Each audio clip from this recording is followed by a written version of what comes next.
All right, good afternoon and welcome to session 7 of TCCA 2020.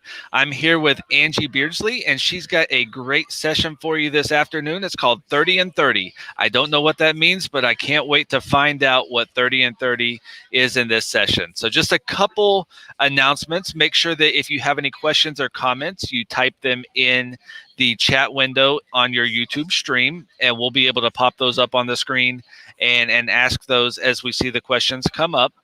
And then any links in that will also be copied over there. The comments do take a couple seconds to generate to where we can see them on this end. So once it's in there, if we don't get it up there right away, just bear with us. It takes 10 to 20 seconds before we can post the comments on the screen. Make sure you hang on at the very end of the session. We'll have the super secret word for you to type in whenever your certificate is emailed for you after the session. So on that note, I'm going to hand it over to Angie and she's going to go with her session. Well, hello, welcome, and I'm very excited to be here. I want to thank TCCA and I want to thank everyone involved to put this on. My name is Angie Beardsley, and I've been teaching for over 12 years, about 12, no more than 20, but I've kind of lost count after the 10, but it's still amazing. A little bit about myself.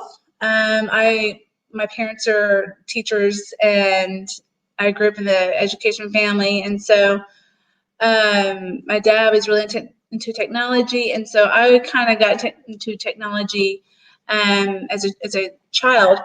I guess frame of reference, I was in high school and I was learning how to use Photoshop 4.0, Adobe Photoshop. And so I think it just kind of kicked off from there. And so I'm an art teacher. And I teach in Conroe ISD at Bench Elementary, go Bobcats. And in my art class, I do a style of teaching called TAB.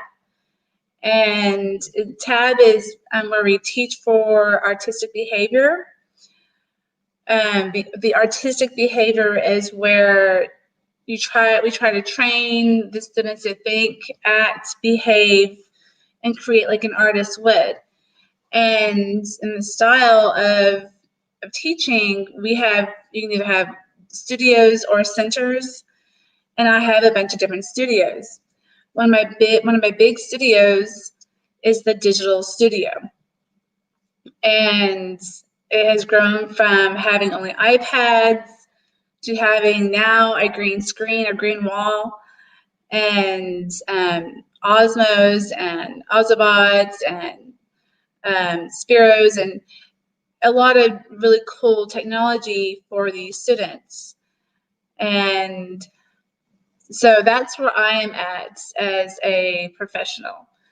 I think it's important, and one backbone for me is I think it's important that we keep on learning and growing with the students, and because they are the future, we want them to be open to a lot of creative technology ideas that can benefit humanity and humankind.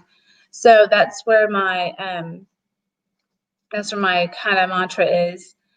So when I thought of presenting this year, knowing that it was going to be online, my traditional form of presenting would be a little bit different, and I couldn't bring you the tactile devices and the tools that I had last year when I was teaching the green screen. And I just wanted, and so I was kind of limited, and a lot of us were. I still wanted to bring y'all some nuggets. And so when I go to conferences, I may not be doing every single thing in the session, but I'm getting that nugget. Like I've got a lot of nuggets today, a lot of golden nuggets I'm just excited about. And this is in 30 and 30. So that's what I count about, like the golden nuggets. In 30 minutes, I'm going to present to you 30 amazing digital tools for teachers, for students. It might be devices, might be links, might be activities. Some of these things I have tried and they work, and some of them have tried and they don't work for me. They might work for you. And so I hope that through this session, you will gain one golden nugget. You will get that one amazing piece, like, well, I haven't heard about that before. I think the first time I went to a technology conference as a teacher was, oh goodness, about 6 years ago, maybe 7. Can't remember. Might have been more. So I found some golden nuggets, and that's what I took with me. And then I went to another regional one and got some more golden nuggets. And that's my goal. So you might be a first timer and coming to this session, you maybe only been to 3 sessions and you're learning some new things. So where we are we're all at different levels. We might be an advanced technology user and technology teacher or teacher that uses a lot of technology, or you might be, just kind of getting your feet wet and jumping through some hurdles there. So that's where I am trying to present this presentation to you. I might go slower, but I want to be clear for you. And I hope, and if I have emailed it, it is in the shed. This one that I have right here, this is what I'm showing you, but I have the student pictures in this one. But the one I sent you, I took the student photos out. Even though I did get parent permission, I just didn't feel comfortable to have it streamed out there. So the student pictures, the faces have been taken out. So, all right. I'm going to go ahead and get to my screen. So 30 and 30. All right. I'm looking at my presentation here. So at any time that you are creating something from one of the links or from one of the apps that I have, you are welcome to go ahead and post it to the Flipgrid or the Padlet, whichever one you're most comfortable with. And I haven't put anything on there yet because honestly, I was like, oh wow, I'm going to these sessions, like, oh, I need to have something for y'all to put your pieces to. And so I really would love to see what you've created, if you create anything from this session. All right. So those are the links there. And I'm going to just, if you can't, I'm going to just go ahead. I'm going to copy the Flipgrid one. I'm going to put it, I'm going to send it to Matt. Let me find my picture here. There you go. He's going to put it out there for you. So I'm just going to put it out there. That way it's already there for any of y'all that need that. Again, if you're just not coming in, thank you so much for coming and joining my session. While I'm doing that, I would love to know where you are. And I know if you've been through a lot of sessions, they've been asking you to go ahead and put where you are, because we're just curious of where you are in the world right now. One of my goals to present around the world, and I'm so excited this format was for this. I was able to present to people around the world if they're joining from around the world. All right, so just copied and pasted that into the private for Matt to post on there for y'all. So that's if you create something during the session and you want to post it there. I'd be really appreciative of that. Okay, go back to my screen. Okay, so I would love to see where you're at right now. What city, what state, what country. That'd be wonderful. I'm from Conroe, Texas. I teach at Conroe ISD. I think I said that before. I am the art teacher. We have K through 4. I have taught K through 5 art before in Fort Worth area and for Burleson ISD. That was maybe 6 years ago, 5 years ago, maybe 7 years ago. I'm losing my numbers. But anywho, so my one thing I really fell in love with was green screen and the green screen doing. And so that's my number 1. So I'm going to go ahead and stop sharing that because I'm going to go ahead and show the green screen for that one. Find my TCCA, that one here, green screen, that one. Okay, so I'm going to do that here. Now I'm going to show a screen here. Okay, screen share screen. Chrome tab. and green screen me. Okay, share. All right, so I've been working with Do Ink. So not working for them, but I downloaded their software, their app onto my classroom set of iPads, and I have to get into that a little bit in just a minute. But I mean, I downloaded that app. Oh gosh, probably 3 years ago, I think. 3 or 4 years ago, and I've been learning and growing with it ever since. And so I just want to share, because that's what the kids kind of get really excited about, because it relates to their world of movies and games and all the different avenues they can go with on using the green screen capabilities.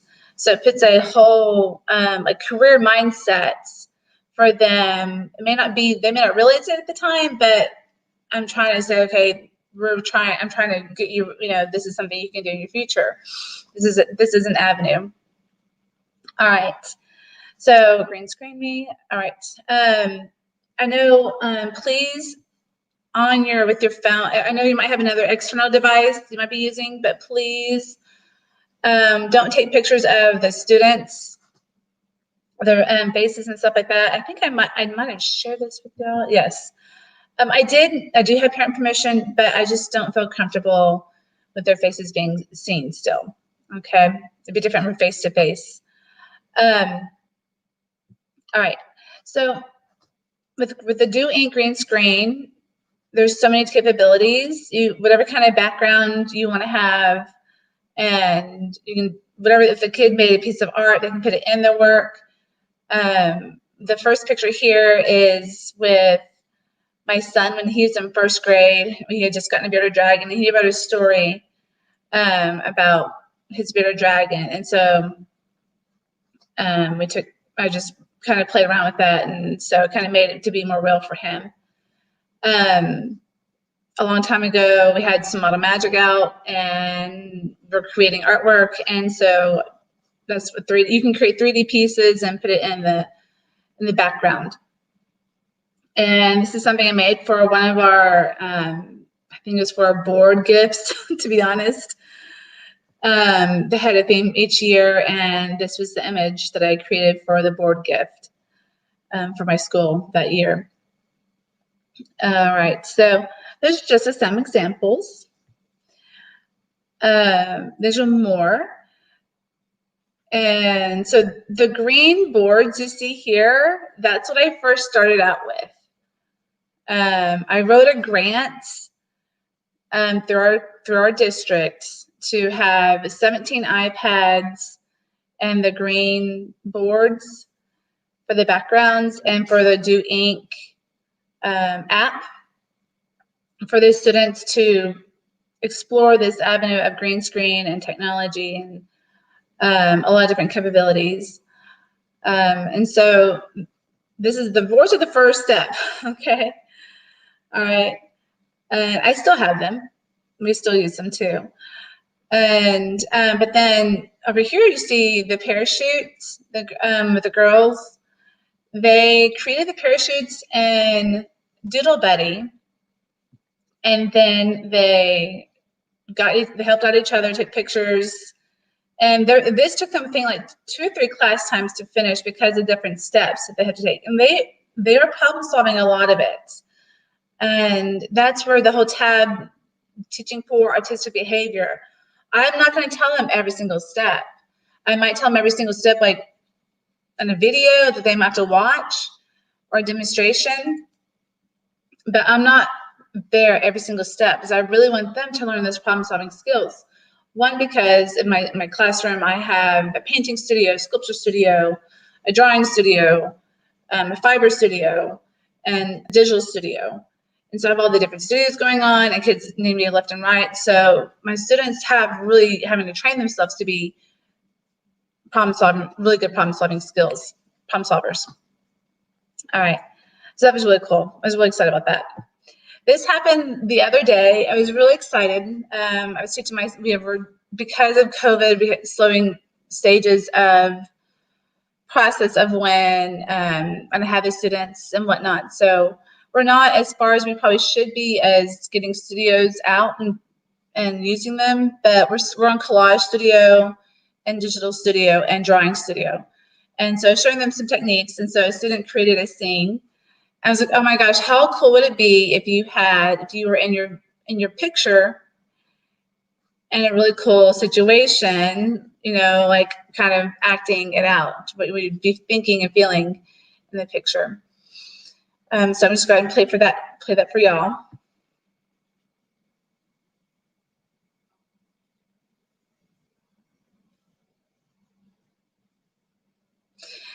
We only had a few minutes for that video to get done because the class is about to leave, or the bell rang, and I had like 5 minutes, so that was really fast. But the whole idea is that she saw a zombie and she walked away.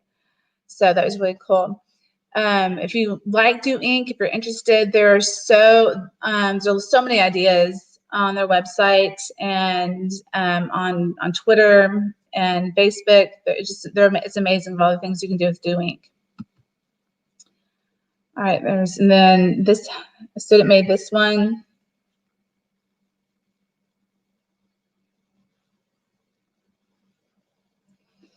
And a student made this one the other day. We're doing 1 point perspective, and she chose to create this project that came from Cassie Stevens, and Cassie Stevens is an amazing art teacher that I just think has some really good lessons. Anyway, so she made this video. Oops. So I thought that was pretty cool. All right, and so this is where I first started. If you're wanting to get into green screen, last year I got the green plastic from the dollar store or HEB, and I just had to double layer them, and I stapled them, and then I got some green paper and I stapled it to the wall, and I used the green boards on the floor. And I found a teacher had a green stool, and so she gave it to me. So and then there's another student using the board. So that's what I've used in the past, and that's what it was last year. But this year I volunteered to have the TV studio equipment in my room, and I would love to have my wall painted green. So I'm just throwing it out there to my principal, and I was like, hey, could I have a green wall? Could I please have a green wall? And so lo and behold, I get back to school, I have my green wall. So I was so excited. I'm so excited because when kids they won't be running into the wall, tearing the wall, the plastic from last year. So I'm very fortunate. All I now need to do is ask for if I can get the floor painted green. I don't know if they'll go that far, but I'm going to ask for at the end of the year. So let me see. Now, if you don't have a big space, you can do a little mini scene. You can do the green paper and have it folded. And this is some other equipment that a teacher bought, a microphone that you can attach to the child, and the sound quality is crystal clear, very crisp. Okay, and this is what she uses for her room. She's a classroom teacher. And so she didn't have much room or space, so she has a make and take or a makeshift situation. It works just fine. Whenever, of course, the kids are in the building, the sculpture studio, and the kids are making things out of the cubes, and they wanted to be inside their football field. I thought it was so cool and clever how they did that. And then I made this picture. I did the board. I think it was for a going away gift for our superintendent a couple years ago. Now this right here, Do Ink has animation. So I'm going to show you the animation. And right at the bottom, I'm going to zoom in for y'all. It's better. Okay, the sculpture on the right here, I made that out of foam plates. So you could use them as, pipe cleaners or whatever it is, but whatever it is, it cannot be green. the student had a green mask on the other day, and they were doing the green screen. And so it was like, oh no, I didn't have a spare one. I wish I had. But I now know that I need to make sure I have some masks in place that are not green for a recording. But you can create animation and doing that's pretty simple. The kids have a lot of fun. And the cool thing is, a student showed me how to do that. I thought that was kind of cool. The students were like, oh wow, Miss Beardsley, look what this can do. Like, wow, I didn't know that. So I love the students that teach me new things. This is just another way you can use the green screen. I use it for to teach, different things. Like if you have a school mascot, you can get them in different situations and to what not to do, what to do. All right, and so these are just some other applications to do that. So there's some other resources. Again, I'm not going to spend a whole long time on this because you do have access to this. So I'm going to stop sharing and I'm going to go into the next one. While I'm getting to my next presentation, is there anyone that has played with green screen or that capability? Is there anyone that has done that? I'm sorry, I'm just now going. I was stuck on private. I'm sorry. I went over to the public now. Let me see. So, can you share a copy of your document so you both have the links? Okay. I sent the documents. It's in the. I know on my part that it's on the shed. Matt, I don't know, where will they go? If I share a document, where do they go to get that? You're right. It's in the scheduling app that we use. So if you go to tcca2020.sched.org, it'll take you to your documents in there. And somebody pointed that out in the chat. So thank you, Ms. Burr, for pointing that out. Sorry, I hadn't read all the way down. You're good. You're good. Okay, awesome. All right, I'm gonna go ahead and switch. That's so cool. I love how have everybody around the world. This is awesome. Okay, United States. Okay, so I'm going. The app is called Do Ink, and this is one you have to purchase. Again, I wrote the grant and I was able to get it, and that's how I was able to get it on every iPad on 17 iPads. So, all right, I want to screen share. I'm gonna get that one. Share screen, and then do Chrome tab. Let me see. Attendees. There we go. Okay, sure. All right. Okay, so I may not go in depth on all of these because my goal was 30 and 30, and I don't know how long the other one took, but probably taken 10 minutes. But I love doing, so I might. That's why I feel comfortable at and talking about for longer. So that's why I went to that one. Create your comments. I wonder if it's going to click because let's see. We're told about how it may not go to the website. I go to the links. Okay. All right. All right. So I'm going to go back to that one. I'll go back to that. Yep, there it is. Okay. So create your own comic strip is really fun. And if you are interested in that, go ahead and there's clip art there for you. There's areas for text bubbles. And I think you can share it with other, if you want your students to use that, they can share it with other students. That capability.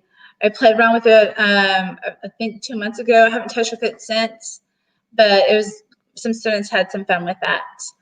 On AutoDraw, I found this last year because I had a student that they're in fine motor skills, so they're just learning how to draw.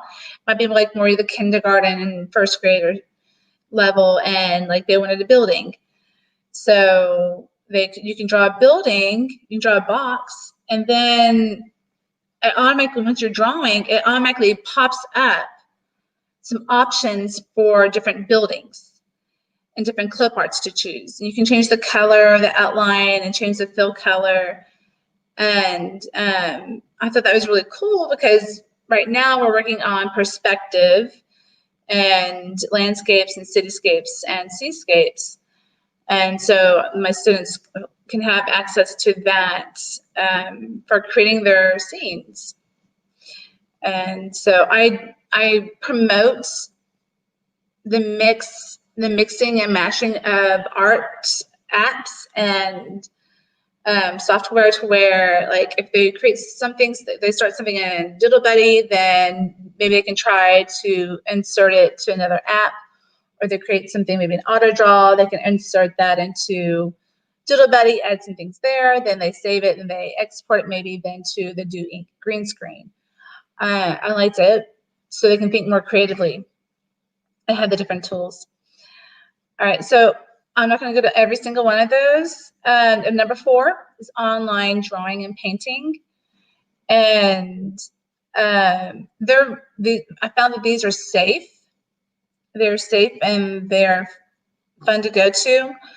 I used the scrap color, the second one, or sorry, the last one, second to last one, for when I did a Zoom session during last spring during the COVID. I was trying to get kids to collaborate, and through Zoom by sending them to the link and then going to that website. And when you go to that website, you can pick all these different patterns and all these different colors, and it's not just your normal coloring page. Because we were talking about patterns and colors and textiles, and you can do monochromatic, you can do hot colors and cold colors. And so it works okay on Chromebooks. Okay, that's the one link I found that did not work the best on Chromebooks. Maybe I was doing something wrong, but that one was hard to do collaboratively. And so, but all the other ones are Colorleo I think it's pretty safe, and Picasso Head, just don't go to the gallery. And the Tate museums, I love the Tate drawing and paint. It has all these different fun sound effects. Again, I wouldn't go to the gallery because you might see, I wouldn't tell kids to go there. I wouldn't do that with them to the gallery because you don't know where you're going to pop up. I'm all about being safe with visuals and exposure. So I'm always like probably overboard, but that's who I am. Amaya's World. This is super cool because in art, digitally last year, passing supplies out, that was kind of, difficult situation during COVID. So I was trying to find a way for my collage students, my kids who really like to cut and glue and get yarn and papers and objects and found things, just whatnots everywhere, to make an amazing piece.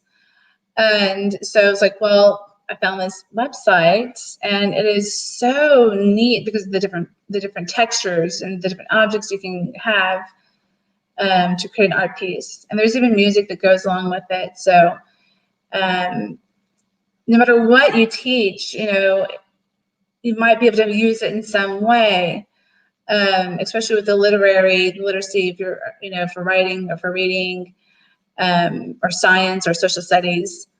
If students need to make a picture or a scene, it's very easy. Like, again, I don't know if it works with a Chromebook again, but it worked with, of course, my laptop. I think it worked with my iPad.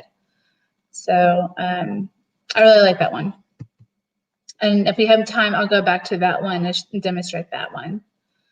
All right, so again, these are all things that we use in my digital studio because I have a tab style art class.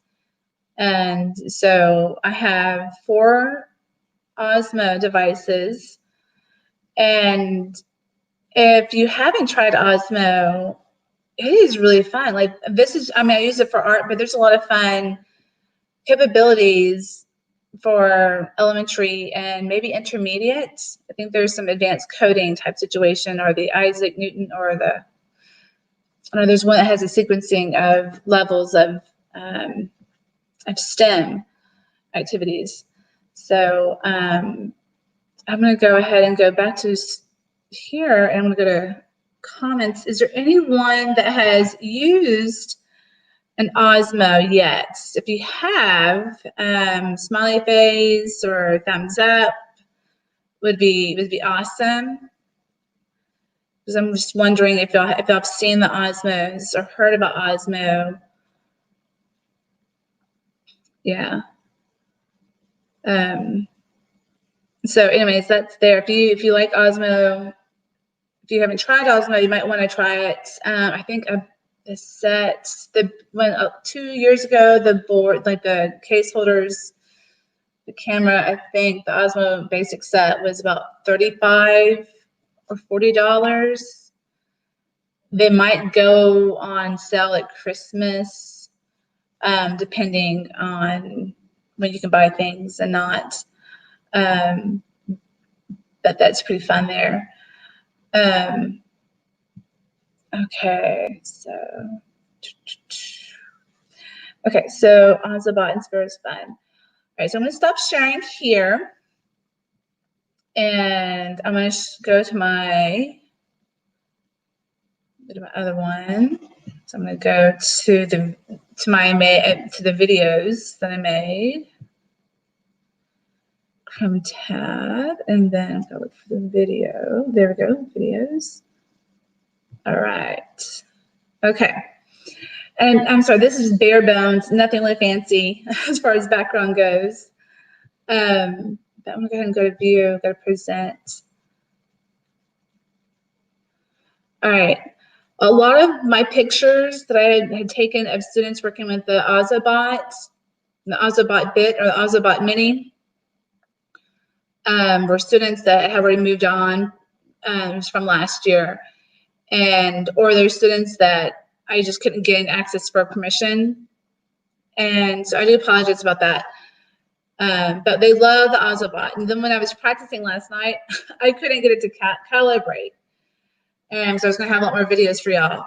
But if you go into YouTube and type in Ozobot in the classroom, Ozobot for kindergarten, Ozobot for sequencing of events, and that's how I've seen some YouTube teachers, when they post their videos on Ozobot, they have the sequence of what came first, second, third, and the story. And they have little pictures that go around it and little coding. And I don't know how many of y'all are familiar with Ozobot, but you can do these little, there's a code sheet, and there's little sticker codes that you can put down on the paper, and after you get the Ozobot calibrated, it goes along, and you'll see what it does. Again, so I'm a big proponent. I'm a big. Sorry, I'm losing words here. Embarrassing. Okay, I'm a big proactive for a mix and mash of studios.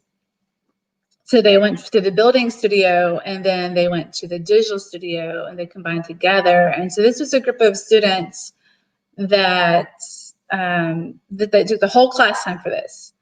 And they just, I think about a group of 6 of them came up with this. And they're trying different things, but this is what did work for them. And I was able to video it.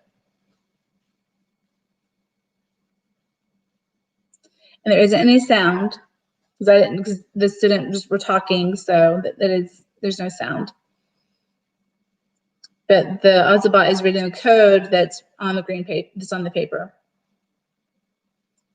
So if you haven't checked out an Ozobot, they're definitely worth it. I say start with 1 or 2, play around with it. They're writing their name, and the little Ozobot would go around their name. I was drawing a house the other day, and it was going on the house, around the house on the line. So that's really fun. The next one, let's see, no errors. There we go. Is it not going to work? Let's see here. Oh, it is. Okay. All right. So the Spiros, I did insert. I honestly didn't know if you were allowed to from YouTube. Now I'm not going to play that one because it has sound. But I didn't know about the whole copyright about when you insert someone else's video into a presentation mode from YouTube. I didn't want to get in trouble there. In this picture right here with the white and then the Spiro, the blue little ball, it's a Spiro ball. And then I had, of course, crop out those students' faces. But right here, it's almost kind of like, it's not as easy as a remote control car. Because it's very sensitive, because if you move your hand this way, it goes really fast. And you can see that there. But this is one of the students, they made a maze. And so they made a maze there. But then last night, I was like, oh, okay, I'm going to try to make a really cool maze. But you'll see how it sometimes worked and sometimes didn't.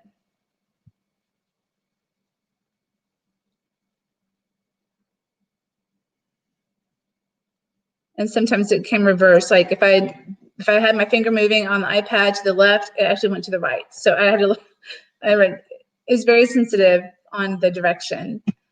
I might not be using it correctly, or I might not know about a feature. I do have the speed on way low, like it's way low. So, but this is something else your students could do. They could, if you're an art teacher, you could have them create the pictures, or maybe you have a social studies lesson and you're talking about the weather, how the weather goes, like the cycle of the weather. Or if it's social studies, maybe you're doing studying about Native Americans, and you might have a series, of order of events. Okay. Let's see, then exit that. Go this one. I think this might be the. I just had several trial and errors last night. And my goal eventually, so I do a big glow show where I have a whole bunch of black lights in my classroom, and kids make artwork that's with neon fluorescence supplies.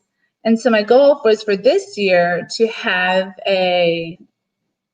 incorporate the spheros and have the kids have the fluorescence on the paper, and they create a fluorescent maze, and because the light glows in the dark, it's really pretty. So that was one of my ideas, but because of COVID, I'm really not quite sure how that can happen quite yet. But I'm hoping for 2021 for it to happen. But I think I made it there, I can't remember.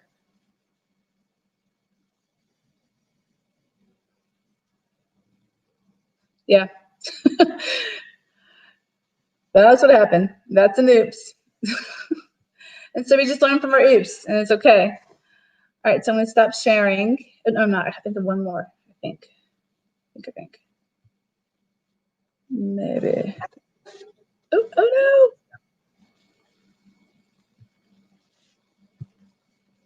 I thought I had one more.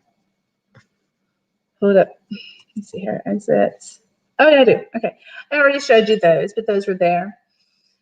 Okay, so I'm going to do stop share again. So if you could, in the comment section, give me a thumbs up if you have used Spiro, or if you have used Spiro or Osmo or the Ozobot, if you have used those, if you have good experiences in those.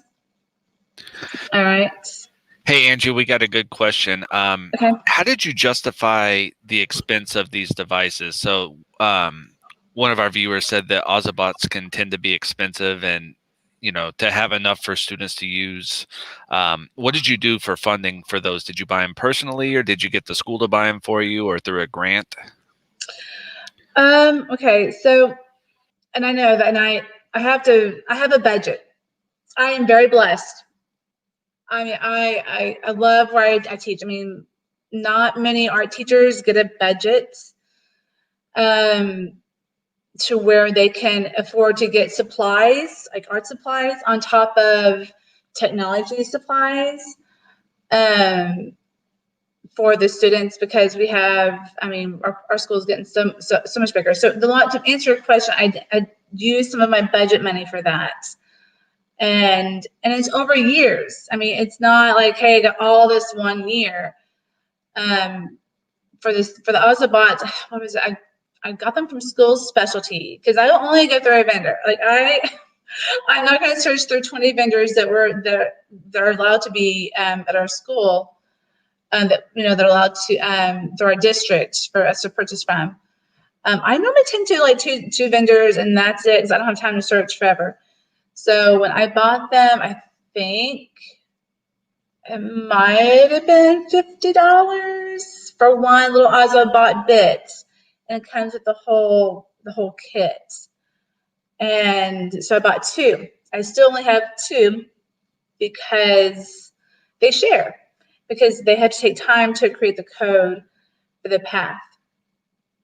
Or maybe it might have been $100. I can't remember. It's either 50 or 100. And then the Spiros, again, were through School Specialty, because they are an approved vendor for our district. And so I think that year, because I did like 2 recycling projects. I had recycling projects, and some other supplies were donated to my funds. I had extra money to put towards about $300 to put towards those technology devices. I found it very beneficial, because one, they're not broken. 2, kids are still learning how to use them.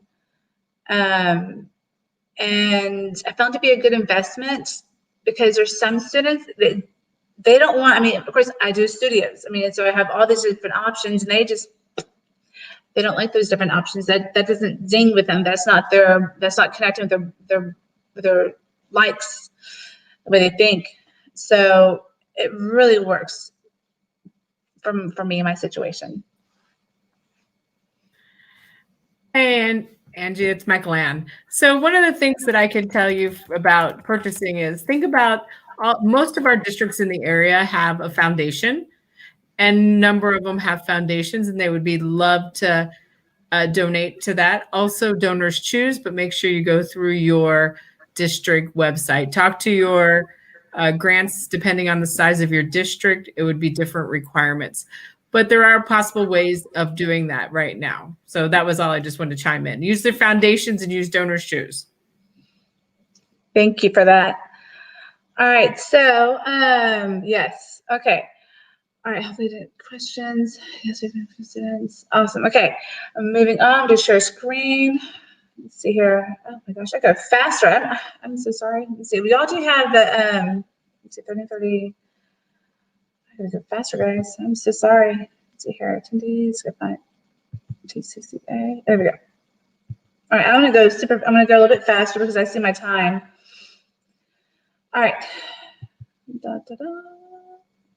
Okay, so art apps. I used a lot of art apps in my class, because I have about 17 iPads.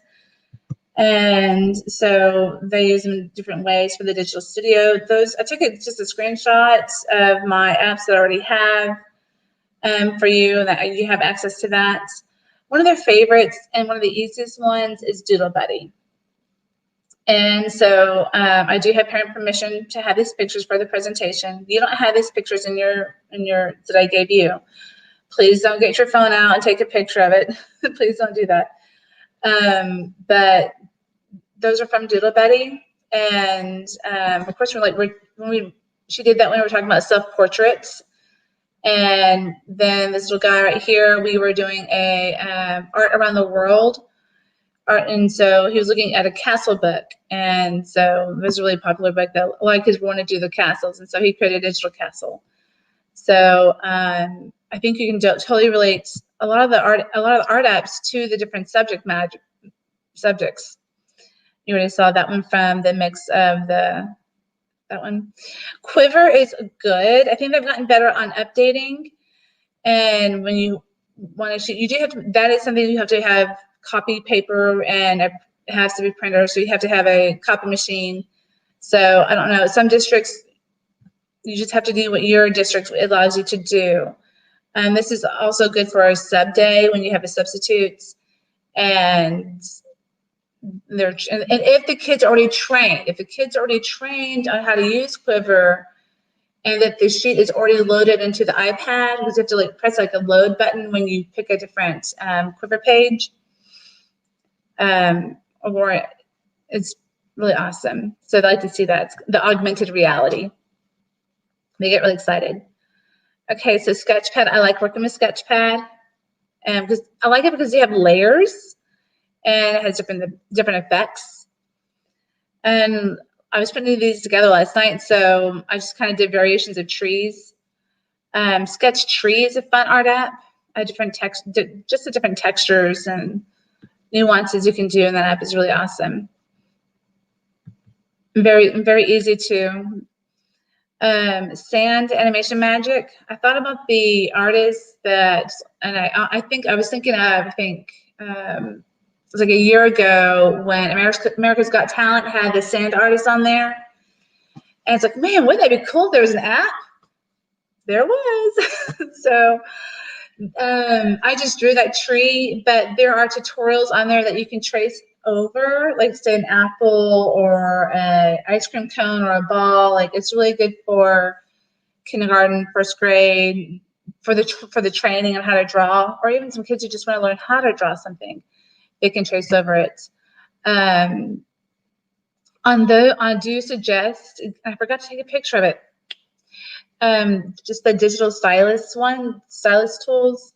So they're not using their finger, because the students have kind of lost kindergarten, first grade. If you start off with a finger, then you'll probably know this, that they need to be able to hold a pencil, hold a thing in their hand to create with. I liked, when I was a kid, I loved the light brights or bright lights, the actual tactile art game. So I found, like, man, what if they have one in the app? They do. Bright lights. So, and that one, these are free. These right here are the ones that are free. I know there's really amazing ones that you can buy, but I like to stick to the ones that are free. They do have some ads, but I haven't seen anything too explicit or inappropriate. I didn't show you every art app, but if you look at my the screenshot, there are a lot others. When it says Hello Crown and Hello Pencil, those are super easy and super fun. Scribbly, super fun.